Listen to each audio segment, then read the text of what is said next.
Honey chilli potato എങ്ങനെ ഉണ്ടാക്കാൻ നോക്കാം. അതിനായി ഒരു 4 ഉരുളക്കിഴങ്ങ് തൊലി കളഞ്ഞെടുത്ത് ഇതേപോലെ നീളത്തിൽ കട്ട് ചെയ്ത് വെക്കുക. എന്നിട്ട് പകുതി വേവിച്ചതിന് ശേഷം ഒരു പാത്രത്തിൽ ഇതേപോലെ ആറാൻ വയ്ക്കാം. ഇനി ഇതിലോട്ട് 1 ടേബിൾ സ്പൂൺ മൈദപ്പൊടി 1 ടേബിൾ സ്പൂൺ അരിപ്പൊടി ഇട്ടിട്ട് നല്ലപോലെ മിക്സ് ചെയ്തെടുക്കാം. ശേഷം വേറൊരു പാത്രത്തിൽ 2 ടേബിൾ സ്പൂൺ മൈദപ്പൊടി 2 ടേബിൾ സ്പൂൺ അരിപ്പൊടി ഇട്ടിട്ട് കുറച്ച് വെള്ളം ഇട്ടിട്ട് നല്ലപോലെ മിക്സ് ചെയ്തെടുക്കാം.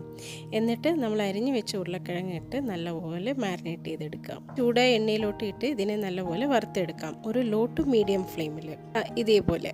ഇനി ഒരു ചൂടായ കടായിലോട്ട് 1 ടീസ്പൂൺ എള്ളിട്ടിട്ട് ലൈറ്റായി വറുത്തെടുക്കാം. എന്നിട്ട് ഒരു ബൗളിൽ മാറ്റി വെക്കാം. ഇനി അതേ കടായിൽ എണ്ണ ചൂടായി വരുമ്പോൾ 15 വെളുത്തുള്ളി ചെറുതായി അരിഞ്ഞതും 5 പച്ചമുളക് നെടുകെ കീറിയതും 1 ടീസ്പൂൺ എള്ളും ഇട്ടിട്ട് ഒന്ന് വഴറ്റിയെടുക്കാം. ശേഷം അതിലോട്ട് 1 ക്യാപ്സിക്കം നീളത്തിൽ അരിഞ്ഞതും കുറച്ച് സ്പ്രിംഗ് ഒണിയനും കൂടി ഇട്ടിട്ട് നല്ലപോലെ വഴറ്റിയെടുക്കാം. വഴന്ന് വന്നതിന് ശേഷം 1 ടീസ്പൂൺ ഉപ്പ് 1 ടീസ്പൂൺ പഞ്ചസാര ഇട്ടിട്ട് ഒന്ന് ഇളക്കാം. ഇനി നമുക്ക് ഇതിലോട്ട് 1 tablespoon soya sauce 2 tablespoon red chilli sauce 1 tablespoon കെച്ചപ്പും കൂടി ഇടാം. പിന്നെ 1/4 ടീസ്പൂൺ പെപ്പർ പൗഡറും കൂടി ഇട്ടിട്ട് ഒന്ന് നല്ലപോലെ ഇളക്കി കൊടുക്കാം. ഇതിലോട്ട് 1/2 ഗ്ലാസ് വെള്ളം കൂടി ഒഴിച്ച് ഒന്ന് ഇളക്കി 2 ടേബിൾ സ്പൂൺ കോൺഫ്ലോർ ഇട്ട് അതിന് ഡൈല്യൂട്ട് ചെയ്തിട്ട് നമുക്ക് സോസിലോട്ട് ഇടാം. 2 മിനിറ്റ് ഇളക്കി കഴിഞ്ഞാൽ നമ്മൾ തിക്കായ സോസ് റെഡിയാവും.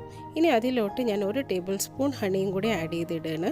ഇനി കുറച്ച് സ്പ്രിംഗ് ഒണിയൻ മേലെ ഇടാം. പിന്നെ കൂടെ ഫ്രൈ ചെയ്ത് വെച്ച് നമ്മുടെ ഉരുളക്കിഴങ്ങും കൂടി ഇട്ട് ഒരു 2 മിനിറ്റ് ഇളക്കി കഴിഞ്ഞാൽ നമ്മുടെ ഹണി ചില്ലി പൊട്ടാറ്റോ റെഡി.